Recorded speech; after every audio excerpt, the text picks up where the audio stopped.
जय हिंद दोस्तों, मैं Suman Patel lead mathematics YouTube channel पर आपका स्वागत करता हूं। आज से बीपीएससी का सेट हम लोग प्रारंभ कर रहे हैं, ठीक है। और इसमें A to Z क्वेश्चन को डिस्कस करेंगे और डिटेल डिस्कशन किया जाएगा। और ये आपका सेट जो होगा एक रिवीजन के तौर पर होगा। आप अटेम्प्ट लीजिएगा और बताइएगा कितना नंबर आपका आ रहा है, ठीक है। और इसका अगर PDF प्राप्त करना हो तो आप मेरा टेलीग्राम चैनल लीड मैथमेटिक्स को ज्वाइन करें। वहाँ पर आपको सारा PDF आपको मिल जाएगा, ठीक है।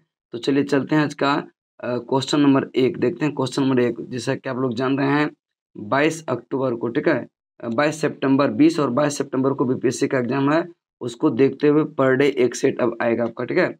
भारत में 15वें राष्ट्रपति द्रौपदी मुर्मू जी ने यह राष्ट्रपति चुनाव में किसे हराया? तो इसका राइट आंसर जो होगा option number C, Yashwant Sinha को। और एनडीए के यह राष्ट्रपति उम्मीदवार जो थे वह द्रौपदी मुर्मू अपने प्रतिद्वंदी ये यशवंत सिन्हा को क्या किया, हराया। कितना मतों से हराया? यह 29 लाख, यह 2,96,600 ये 26 मत से इसको हराया है, ठीक है। और ये भारत के राष्ट्रपति के रूप में चुने जाने वाले पहली आदिवासी नेता एवं दूसरी महिला बनी। कौन? द्रौपदी मुर्मू। अगला क्वेश्चन चलते हैं। क्वेश्चन नंबर आपका 2 नंबर क्वेश्चन को ध्यान से पढ़ेंगे। करें कि अनुच्छेद 53 में क्या है? तो अनुच्छेद 53 में है संघ की कार्यपालिका शक्ति। संघ की कार्यपालिका शक्ति जो है राष्ट्रपति में निहित होता है। करें कि भारत के राष्ट्रपति से संबंधित अनुच्छेद को सुमेलित करें। तो ए में है अनुच्छेद 53, यह संघ की कार्यपालिका से संबंधित है। उसके बाद आपका आता है अनुच्छेद 54।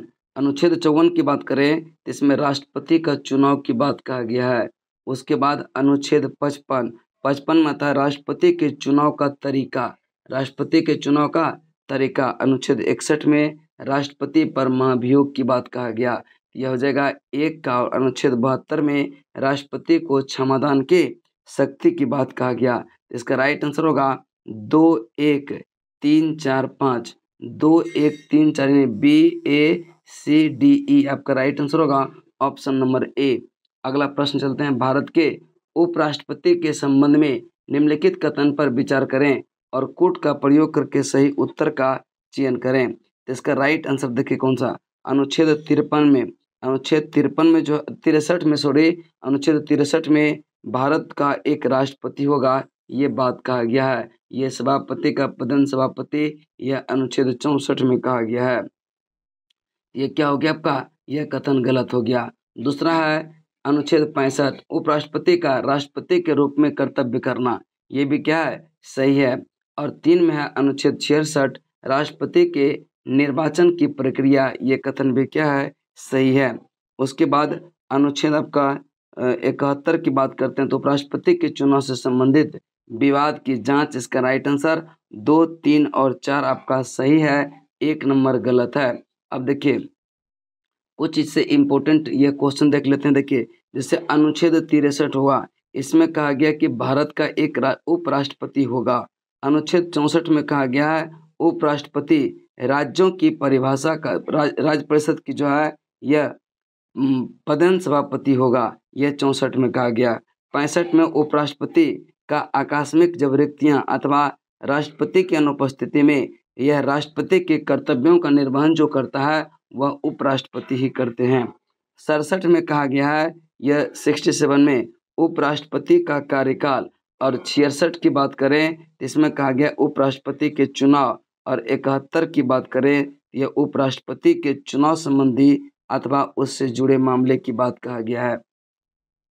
Next Olympic champion Neeraj Chopra ने विश्व एथलेटिक चैंपियनशिप में कौन सा पदक जीता? इसका राइट आंसर होगा रजत पदक। आपका राइट आंसर ऑप्शन नंबर आपका हो जाएगा कितना? बी। और इन्होंने कितना मीटर फेंका है? यह करे कि फाइनल में नीरज चोपड़ा ने यह 88.13 मीटर में सर्वश्रेष्ठ थ्रो को साथ रजत पदक जीता। और एंडर पीटरसन थे, ठीक है, एंडर पीटरसन, जिसमें 90.54 यह मीटर फेंक करके इसमें जो है स्वर्ण पदक हासिल किया। हाल ही में भारत के 5 नए आर्द्रभूमि रामसर साइट के रूप में नामित किया गया है, वह कौन कौन सा है?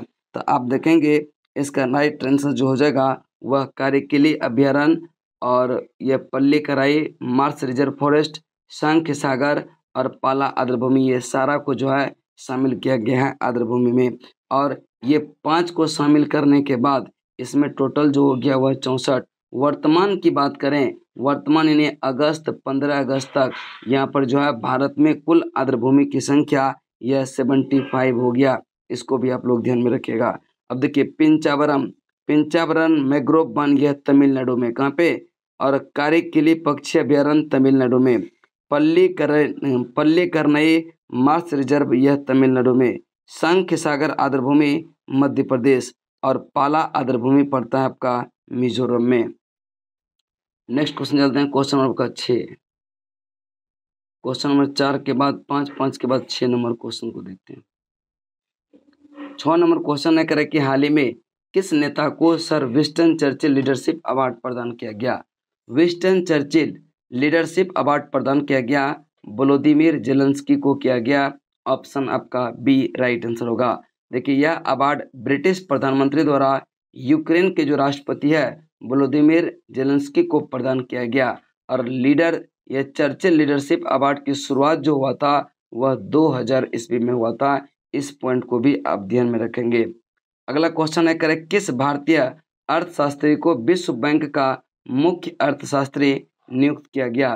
तो इसका राइट आंसर जो होगा वह इंटरमिट गिल को किया गया। ऑप्शन सी आपका राइट आंसर होगा। देखिए विश्व बैंक के मुख्य अर्थशास्त्री और वरिष्ठ उपाध्यक्ष के रूप में इंटरमिट गिल को नियुक्त किया गया। कौशिक बसु के बाद इंटरमिट गिल विश्व बैंक के मुख्य अर्थशास्त्री बनने वाले दूसरे भारतीय बने हैं। इसको भी ध्यान में रखिएगा।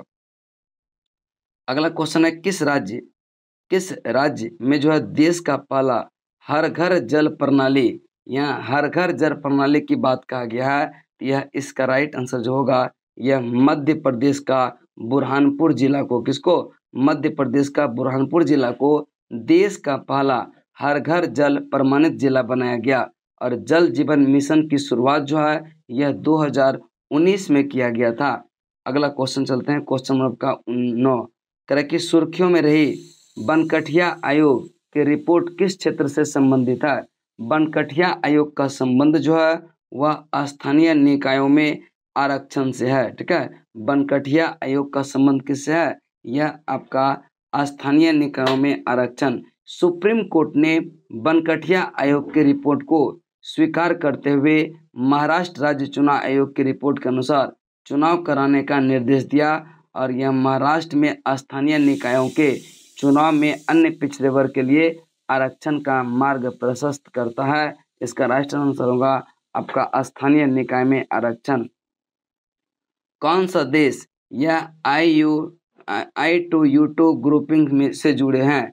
कौन सा देश जो है I2U2 यह ग्रुपिंग से जुड़े हैं? तो इसका राइट आंसर होगा भारत, इजराइल, UAE और USA। ठीक है, भारत, इजराइल, UAE और USA।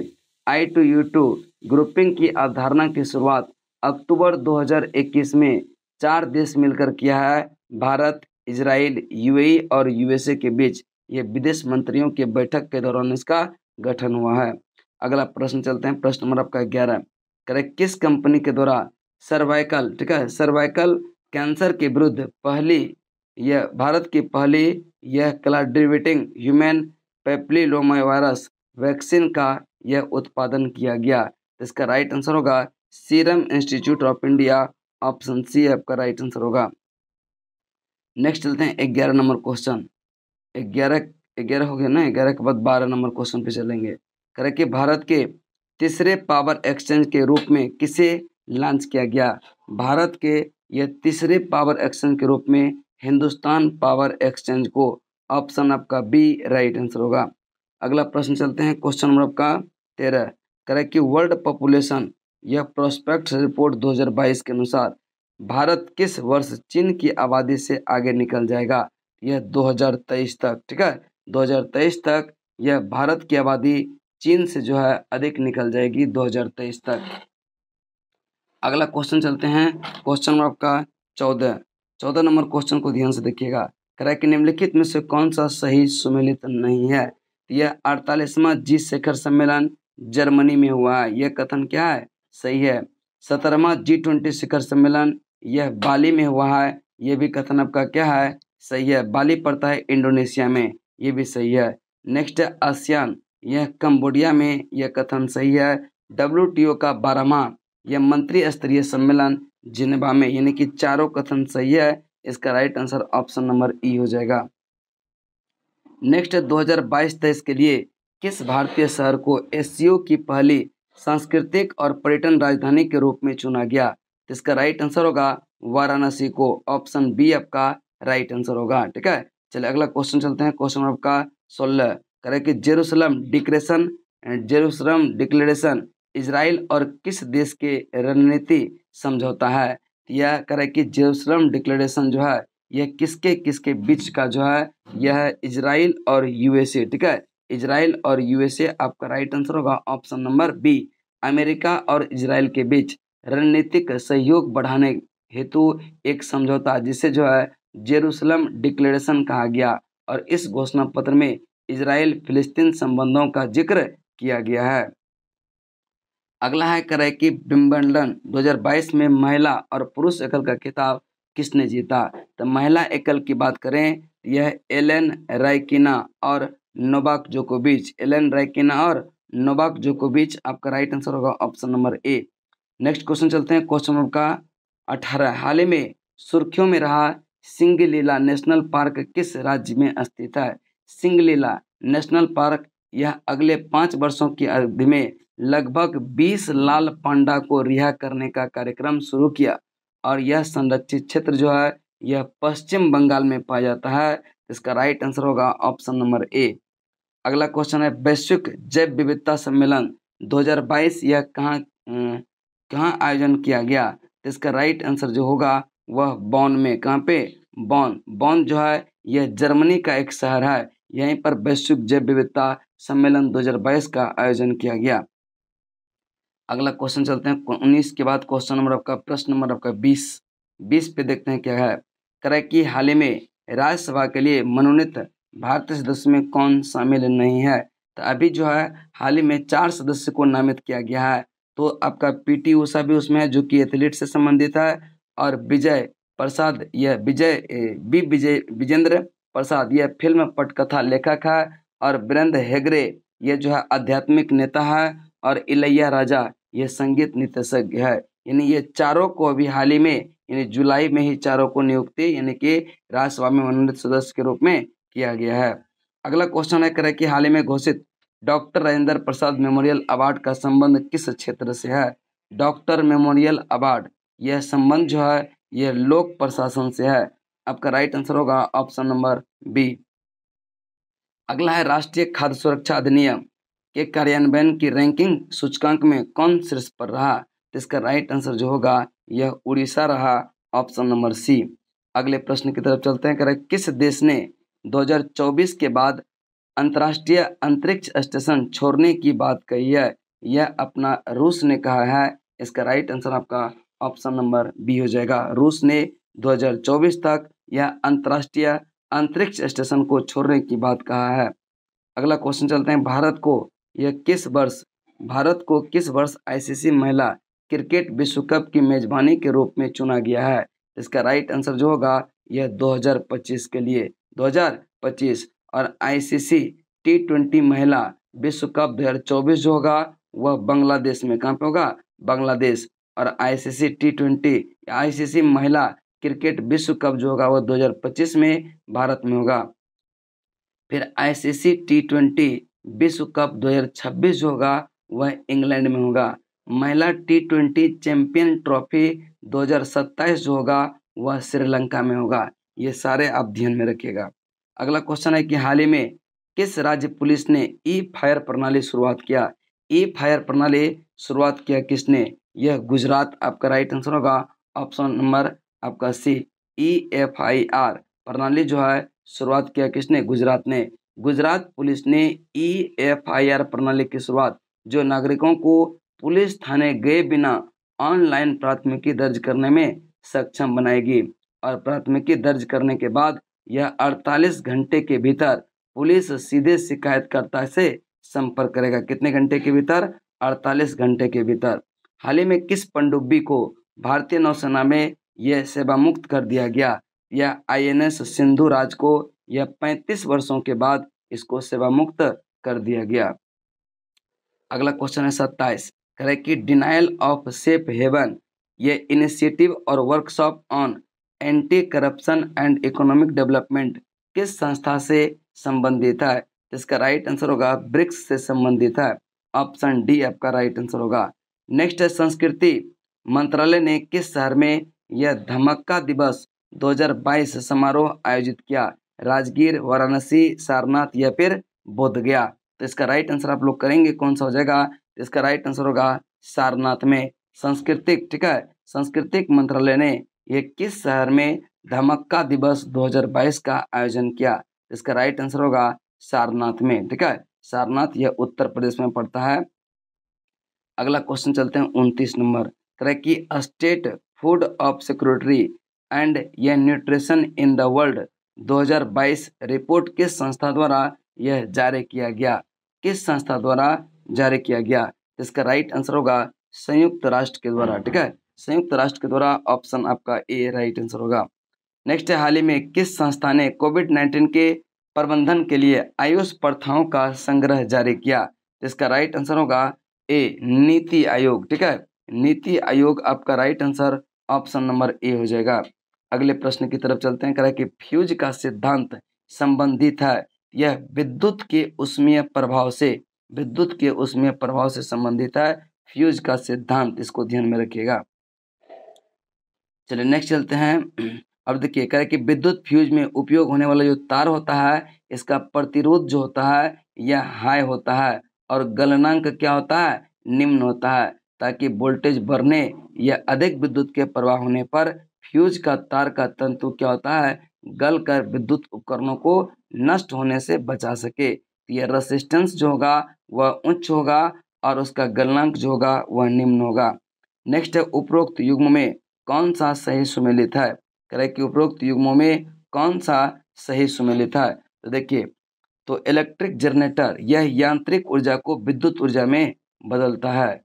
इलेक्ट्रिक जनरेटर क्या करता है? यांत्रिक ऊर्जा को विद्युत ऊर्जा में बदलता है। यह वाला क्या हो गया? कथन गलत हो गया। इलेक्ट्रिक मोटर की बात करें, यह विद्युत ऊर्जा को यांत्रिक ऊर्जा में बदलता है। यह कथन क्या हो गया? यह भी आपका क्या हो गया? गलत हो गया। कह रहे कि डीजल इंजन जो है रासायनिक ऊर्जा को यांत्रिक ऊर्जा में, यह भी कथन क्या हो गया? गलत हो गया। प्रकाश से विद्युत में दिया है। सोलर सेल यह प्रकाश ऊर्जा को विद्युत ऊर्जा में, यह रासायनिक संयंत्र के भी गलत। ने सारा कथन क्या हो गया? गलत हो गया आपका। तो इसका राइट आंसर ई चला जाएगा, ठीक है, ई। कह रहा है कि यदि गोलीय दर्पण को किसी द्रव में डुबोया जाता है तो उसकी फोकस दूरी क्या होती है? जब किसी गोलीय दर्पण को अगर किसी द्रव में डुबाते हैं तो उसका फोकस दूरी में कोई परिवर्तन नहीं होगा, यानी यह अपरिवर्तित रहेगा, अपरिवर्तित रहेगा। चलिए नेक्स्ट क्वेश्चन चलते हैं। अगला क्वेश्चन चलते हैं, क्वेश्चन नंबर 33। कह रहा है कि प्रकाश तरंगों के एक माध्यम से दूसरे माध्यम में जाने पर यह चर प्रभावित होते हैं। कौन सा चर जो प्रभावित होते हैं? इसका वेग और तरंग दैर्घ्य क्या होता है? बदल जाता है। और लेकिन जो है तरंग दैर्घ्य क्या होता है? उसका वेग और तरंग दैर्घ्य बदलता है, लेकिन आवृत्ति जो है, आवृत्ति वह अपरिवर्तित रहता है। इस पॉइंट को ध्यान में रखिएगा। कभी कभी ये भी क्वेश्चन पूछेगा कि कौन सा जो है चर अप्रभावित रहता है? तो आवृत्ति अप्रभावित रहेगा, जबकि वेग और तरंगदैर्घ्य दोनों चेंज हो जाएगा।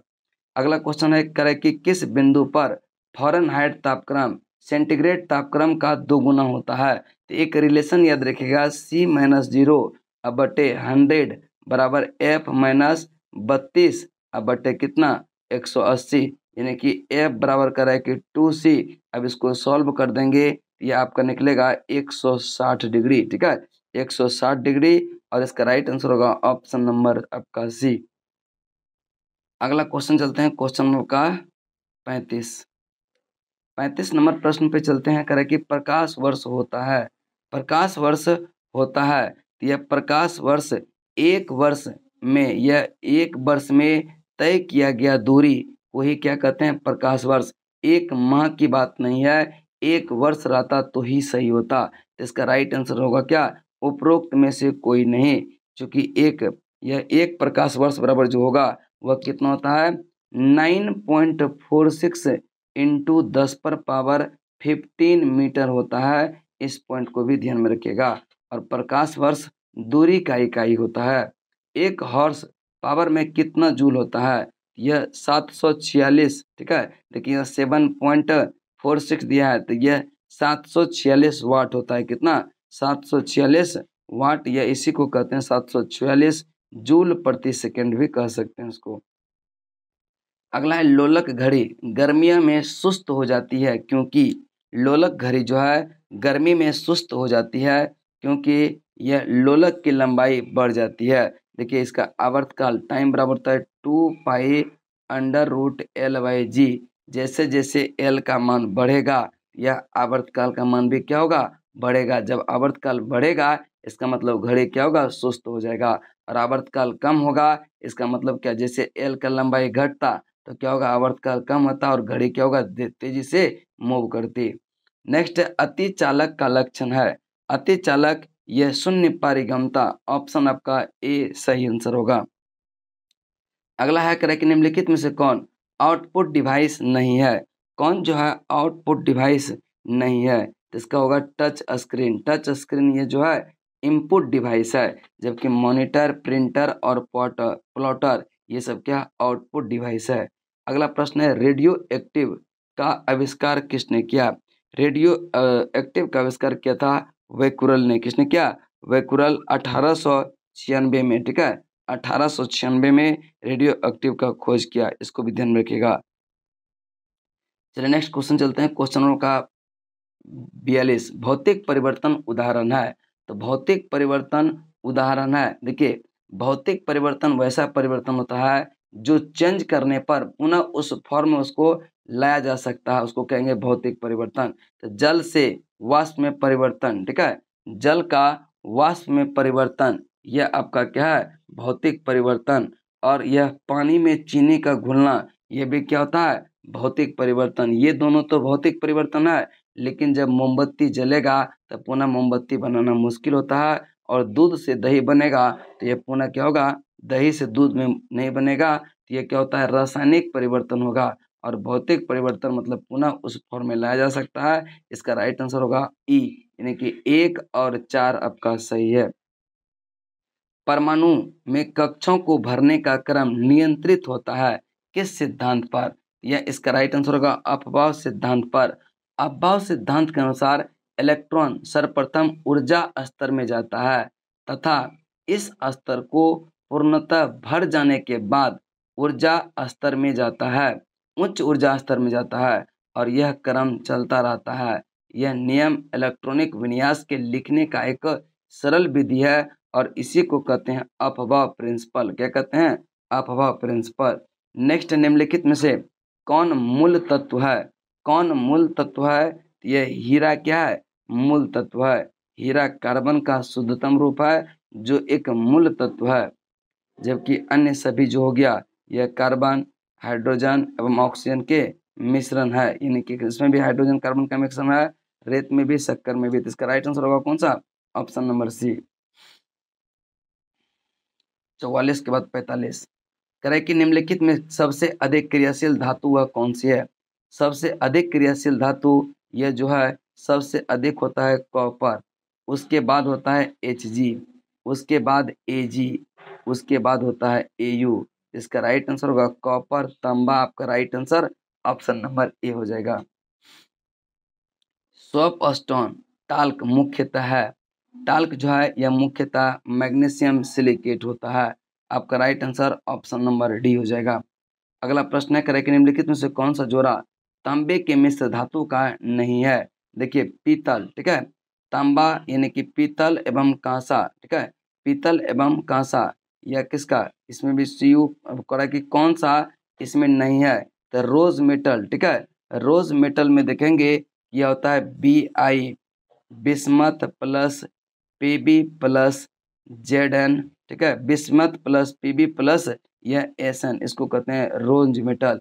तो इसमें जो है आपको तांबा नहीं मिलेगा। ये जितना धातु है पीतल, जर्मन और गन मेटल, ये सारा में जो है क्या होता है, यह तांबा मौजूद रहता है। लेकिन जो है रोज मेटल में और टाइप मेटल में तांबा नहीं होता है, इसको ध्यान में रखिएगा। चलिए अगले प्रश्न की तरफ चलते हैं। प्रश्न नंबर आपका 48 करें कि 1 बिलियन लाल लिटमस को नीला कर देता है तो बिलियन का पीएच मान जो होगा वह क्या हो जाएगा। तो इसका राइट आंसर जो होगा पीएच मान 7 से अधिक हो जाएगा। 7 से क्या हो जाएगा, अधिक होगा। इसका राइट आंसर अधिक करें कि कौन सा, यह 7 से अधिक है ना, तो यहाँ 7 के इक्वल दिया तो गलत है। तो एक भी नहीं होगा, तो यहाँ 7 से अधिक होगा, तो इसका राइट आंसर क्या हो जाएगा, ये ई हो जाएगा। बेकिंग सोडा है, तो बेकिंग सोडा यह सोडियम हाइड्रोजन कार्बोनेट को कहते हैं। सोडियम हाइड्रोजन कार्बोनेट को बेकिंग सोडा कहा जाता है। अगला क्वेश्चन आप लोग चलते हैं। और धोबन सोडा कहते हैं सोडियम कार्बोनेट को, ठीक है, इसको कहते हैं धोबन सोडा, वॉशिंग सोडा, धोने की सोडा, Na2CO3 को, ठीक है, ध्यान में रखिएगा। अगला प्रश्न चलते हैं। प्रश्न नंबर आपका 50, निम्नलिखित कथनों पर विचार कीजिए। टेफ्लॉन तथा डेकॉन बहुलक है। टेफ्लॉन तथा बहुलक डेक्रोन जो है यह बहुलक है। यह कथन आपका क्या है, सही है। नियोप्रीन यह संश्लेषित रबर है, सही है। और तीसरा है पॉलीथीन, पॉलीएथीन बहुलक है। पॉलीथीन जो है यह पॉलीएलिथीन का बहुलक है। यह कथन भी आपका क्या है, सही है। क्लोरोप्रीन एक प्राकृतिक रबर नहीं है। यह आइसोप्रीन जो है यह क्या होता है, प्राकृतिक रबर आइसोप्रीन का बहुलक होता है। तो यह कथन क्या हो गया, गलत हो गया। तो 1, 2 और 3 सही है, चौथा गलत है। अगला प्रश्न है मॉर्फिन किससे प्राप्त होता है। तो मॉर्फिन जो प्राप्त होता है यह सी से प्राप्त होता है, यानी कि फल से प्राप्त होता है। नेक्स्ट प्रश्न चलते हैं। हमारे तंत्र में अधिकतम एटीपी अणु को उत्पन्न करने वाला पद जो होता है वह क्रेब्स चक्र होता है। और क्रेब्स चक्र जो है यह कहाँ संपन्न होता है, तो माइटोकॉन्ड्रिया में। माइटोकॉन्ड्रिया आपका राइट आंसर, आपका ऑप्शन नंबर हो जाएगा कौन सा, सी। चलिए नेक्स्ट चलते हैं आपका 53 नंबर क्वेश्चन देखेंगे, ध्यान से करें कि पादप कोशिका का जंतु कोशिका से भिन्न का कारण क्या होता है। यह कोशिका भित्ति की उपस्थिति के कारण पादप कोशिका में कोशिका भित्ति पाया जाता है, जबकि जंतु कोशिका में कोशिका भित्ति नहीं पाई जाती है। अगला प्रश्न है चींटियों के अध्ययन को कहा जाता है क्या। चींटियों के अध्ययन को यह कहा जाता है मर्मिकोलॉजी। क्या कहते हैं, मर्मिकोलॉजी कहते हैं चींटियों का अध्ययन। हर्पेटोलॉजी यह उभयचर एवं सरीसृपों का अध्ययन। निमेटोलॉजी यह गोल कृमि के अध्ययन को कहेंगे निमेटोलॉजी। और यह नीडोलॉजी पक्षियों के घोंसले का अध्ययन को कहेंगे नीडोलॉजी। इसको ध्यान में रखिएगा। कौन सा अंग वसा को तोड़कर कोलेस्ट्रॉल बनाता है। कौन सा अंग जो है वसा को तोड़कर यह कोलेस्ट्रॉल बनाता है, तो यह यकृत। ऑप्शन आपका ए राइट आंसर होगा। हथेली में पाई जाने वाली जो हड्डी है वह क्या है। हथेली में पाया जाने वाला हड्डी यह मेटाकार्पल, क्या है, मेटाकार्पल। इसका राइट आंसर होगा option number A, option number A, ठीक है, मेटाकार्पल। और कलाई के जोड़ की जो हड्डी के समूह को कहते हैं सिर्फ कार्पल। क्या कहते हैं, कार्पल, ध्यान में रखिएगा। और मेटाकार्पल हथेली में पाई जाने वाली हड्डी को। नेक्स्ट है कौन सा विटामिन ई से संबंधित रासायनिक पदार्थ है। इसका राइट आंसर होगा ए टेकोफेरॉल। ऑप्शन आपका ए सही आंसर होगा। नेक्स्ट चलते हैं करें कि विडाल परीक्षण, विडाल टेस्ट ये किसके लिए किया जाता है। यह टाइफाइड, विडाल टेस्ट टाइफाइड का लिए किया जाता है। इसका right answer option number C हो जाएगा। नेक्स्ट है सूखा सहिष्णुता से संबंधित हार्मोन है कौन सा। सूखा संबंधित, ठीक है, सूखा सहिष्णुता से संबंधित जो हार्मोन है यह एब्सिसिक अम्ल है। ऑप्शन आपका ए सही आंसर है। साल का टीका निम्नलिखित में से किस व्याधि से संबंधित है। तो साल का टीका यह पोलियो से संबंधित है। और इसका पोलियो के टीका का खोज किया था जॉन साल्क ने, ध्यान में रखिएगा। और पोलियो यह वायरल डिजीज है, वायरस से होता है। नेक्स्ट है किस संधि के अनुसार मराठा संगठन का वास्तविक नेता पेशवा बनाया गया था। यह किस संधि, यह संगोला का संधि। और यह 1750 ईस्वी में बाजीराव एवं राजाराम द्वितीय के बीच संगोला की संधि हुआ था। कब, 1750 में किसके किसके बीच हुआ था? यह बालाजी बाजीराव एवं राजा राम द्वितीय के द्वारा। इस संधि के अनुसार मराठा संगठन का वास्तविक नेता पेशवा बन गया और अब छत्रपति नाम मात्र का प्रधान रह गया था। अगला क्वेश्चन चलते हैं आपका 61 के बाद 62। 62 नंबर क्वेश्चन को ध्यान में देखेंगे।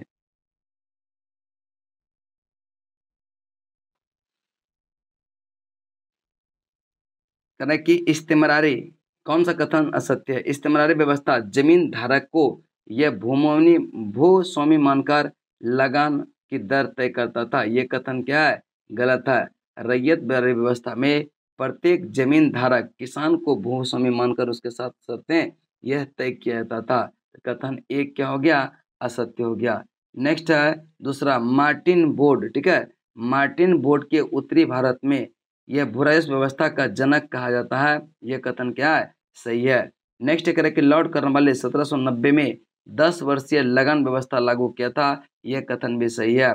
और करें कि बिहार में रैयतवारी भू राजस्व व्यवस्था लागू किया गया था। यह कथन क्या है? कि बिहार और बंगाल में, उड़ीसा में अस्थायी बंदोबस्त लागू किया गया था, न कि 10 वर्षीय। यह भी कथन क्या हो गया? गलत हो गया। यानी 1 और 4 गलत हो गया और गलत कथन को ही चुनने के लिए कह रहा है। इसका राइट आंसर ई हो जाएगा। नेक्स्ट है, यह कम्युनिटी प्रथा निम्नलिखित में से किस क्षेत्र में प्रचलित था? कम्युनिटी प्रथा जो था वह बिहार और उड़ीसा में प्रसिद्ध था। कम्युनिटी प्रथा कहाँ पे? बिहार और उड़ीसा में। नेक्स्ट चलते हैं करें कि आगे, असबाब ए बगावत ए हिंद नामक पुस्तक का संबंध किससे है? असबाब ए बगावत ए हिंद नामक पुस्तक का संबंध जो है यह किससे है? इसका राइट आंसर होगा 1857 के विद्रोह से। 1857 के विद्रोह के से संबंधित है। ऑप्शन आपका सी राइट आंसर होगा।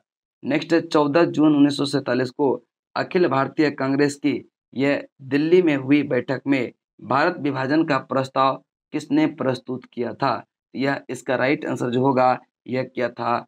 यह आपका राइट आंसर होगा वल्लभ भाई पटेल ने। वल्लभ भाई पटेल आपका, सॉरी वल्लभ भाई पटेल नहीं होगा, इसका होगा गोविंद बल्लभ पंत ने किया था 14 जून 1947 में। चलिए नेक्स्ट क्वेश्चन चलते हैं। करें कि अगला प्रश्न है प्रश्न नंबर आपका 66।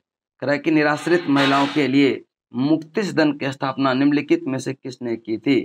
तो यह मुक्ति सदन की यह किसने किया था? पंडिता रमाबाई ने। ठीक है, पंडिता रमाबाई, पुणे महाराष्ट्र में। ठीक है, पुणे महाराष्ट्र में। इसका राइट आंसर होगा ऑप्शन नंबर यह डी।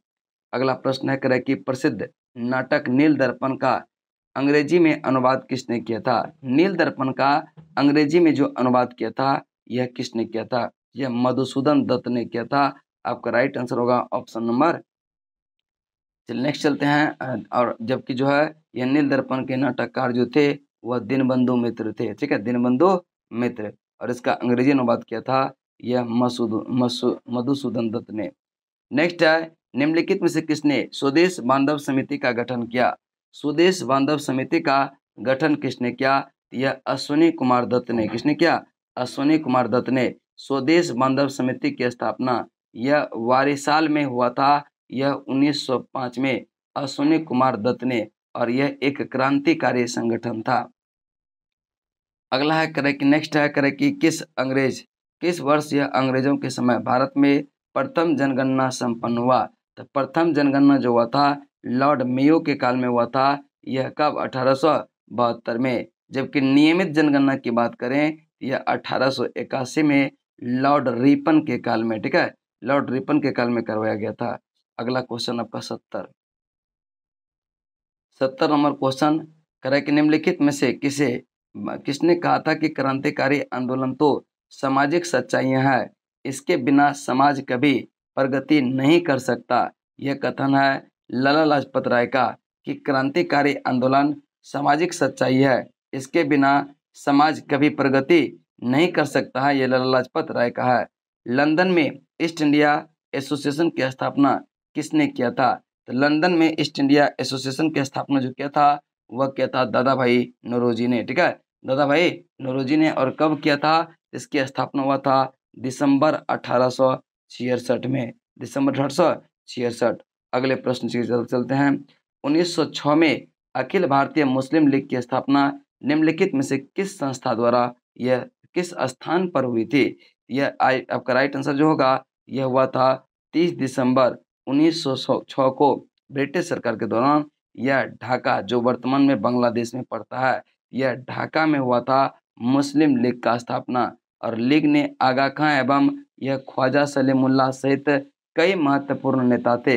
इसका राइट आंसर होगा ई। कहाँ पे हुआ था यह? ढाका में। ढाका कोई ऑप्शन में नहीं है। नेक्स्ट है अवध किसान सभा की स्थापना निम्नलिखित में से किसने की थी? यह अवध किसान सभा की स्थापना यह किसने किया था? तो बाबा रामचंद्र ने। ठीक है, अवध किसान सभा की स्थापना यह 1920 में बाबा रामचंद्र ने। और एनजी रंगा ने जो है 1938 में प्रथम भारतीय किसान स्कूल की स्थापना किया था। एनजी रंगा ने, देखिए ध्यान से, कि प्रथम भारतीय किसान स्कूल की स्थापना 1938 में एनजी रंगा ने, जबकि अवध किसान सभा की स्थापना बाबा रामचंद्र ने किया था 1920 में। अगला है घटनाक्रम कौन सा सही सुमेलित है? तो इसका राइट आंसर जो देखेंगे करें कि साइमन कमीशन की नियुक्ति यह हुआ था 1927 में। प्रिंस ऑफ वेल्स का भारत आगमन 1921। तृतीय गोलमेज सम्मेलन 1932। असहयोग आंदोलन की शुरुआत यह 1920। यह चारों कथन क्या है? सही है, इसलिए राइट आंसर इसका ऑप्शन नंबर ई हो जाएगा। सभी कथन सही है। हिंदुस्तान स्टैंडर्ड समाचार पत्र के संपादक या संस्थापक निम्नलिखित में से कौन है? हिंदुस्तान स्टैंडर्ड समाचार पत्र के संपादक जो है वह है सच्चिदानंद सिन्हा। कौन है? सच्चिदानंद सिन्हा। आपका right answer option number C होगा। देखिए यहाँ 75 तक आपका यानी कि 50% क्वेश्चन आपका क्लियर होता है। अगर आप लोग को वीडियो अच्छा लगे तो कमेंट कीजिए, लाइक कीजिए और सारे दोस्त के बीच शेयर कीजिए। और वीडियो अच्छा लगे तो चैनल को सब्सक्राइब भी कीजिए। और अगर लग रहा है कि 75 क्वेश्चन से यह पूरा 150 क्वेश्चन एक ही सेट में डिस्कशन किया जाएगा तो आप मुझे मैसेज कीजिएगा कमेंट में। तो नेक्स्ट सेट जो होगा वो पूरा 75 के बदले 150 का डिस्कस करेंगे, तो बताएंगे इसका। चलिए अब नेक्स्ट चलते हैं। आपका आज यहीं तक, तब तक के लिए जय हिंद जय भारत।